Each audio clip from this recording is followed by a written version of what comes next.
बिस्मिल्लाहिर्रहमानिर्रहीम। अस्सलामु अलैकुम वरहमतुल्लाहि वबरकातुहू। कैसे हैं अज़ीज़ तलबा व तालबात। आज आपके उर्दू के पीरियड में हम नया सबक शुरू करेंगे। पहले दुआ पढ़ लेते हैं। रब्बी ज़िदनी इल्मा, ए मेरे रब मेरे इल्म में इजाफ़ा फरमा। तो बेटा सफ़ा नंबर 9 खोलिए। सफ़ा नंबर 9 हमने खोल लिया है। ऊपर आप आज की तारीख़ और दिन लिखिए। हमारे प्यारे नबी सल्लल्लाहु अलैहि वसल्लम। इस सबक में हम किसके बारे में पढ़ेंगे? हमारे प्यारे नबी सल्लल्लाहु अलैहि वसल्लम की ज़िंदगी के मुख्तलिफ़ पहलुओं के बारे में पढ़ेंगे, ताकि हम ये जान सकें कि हमारे नबी सल्लल्लाहु अलैहि वसल्लम के अखलाक कैसे थे, उनमें कौन कौन सी सिफ़ात थीं, ताकि हम भी अपनाएं और अल्लाह ताला के प्यारे बन सकें। आइए पढ़ना शुरू करते हैं। अल्लाह सुब्हाना व ताला पर ईमान के बाद किसी भी मुसलमान के लिए सबसे कीमती तरीन मता रसूलुल्लाह सल्लल्लाहु अलैहि वसल्लम के साथ अक़ीदत व मोहब्बत है, बल्कि अल्लाह सुब्हाना व ताला की मार्फत और खुशनुदी के हुसूल का वाहिद तरीक़ा भी इत्तिबाए रसूल सल्लल्लाहु अलैहि वसल्लम पर ही मुनहसर है। हुज़ूर सल्लल्लाहु अलैहि वसल्लम की हयात तैयबा तमाम मुसलमानों के लिए हिदायत का बेहतरीन नमूना है। नबी करीम सल्लल्लाहु अलैहि वसल्लम की सुन्नत तैयबा से तमाम शोबे ज़िंदगी के अफराद मुस्तफ़ीद हो रहे हैं। बच्चों, इस पैराग्राफ के पहले मुश्किल अल्फाज के माने देख लेते हैं। मता माने सरमाया, असासा, दौलत। अक़ीदत व मोहब्बत, अक़ीदत माने किसी बात को सच जानकर उस पर जम जाना, यानी किसी चीज़ को हक़ मान लेना और फिर हमेशा उसका साथ देना। मार्फत, जान पहचान, आशनाई। खुशनुदी, रज़ामंदी। इत्तिबाए रसूल सल्लल्लाहु अलैहि वसल्लम, रसूलुल्लाह सल्लल्लाहु अलैहि वसल्लम की इताअत। मुस्तफ़ीद, फ़ायदा उठाना।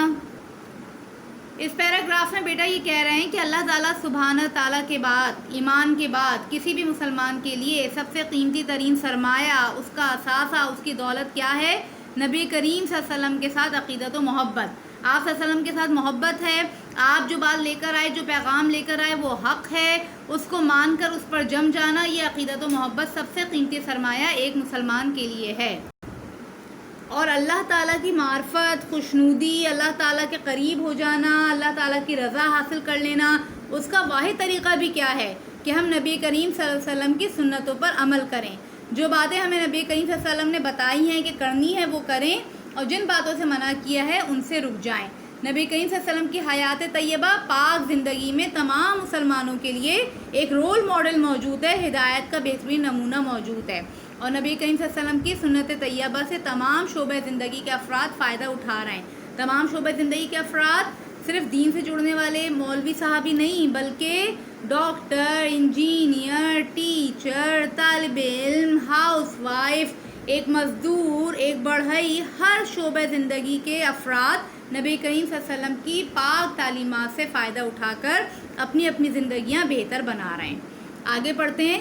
रसूलुल्लाह सल्लल्लाहु अलैहि वसल्लम की पैदाइश से क़ब्ल इंसानियत अंधेरों में भटक रही थी। कुफ्र व शिर्क हो, अक़ीदा व ईमान का मामला हो या अखलाक व इक़दार की बात, हर लिहाज से वो पस्ती का दौर था। बुत परस्ती और हर गुमराही उस माशरे में मौजूद थी।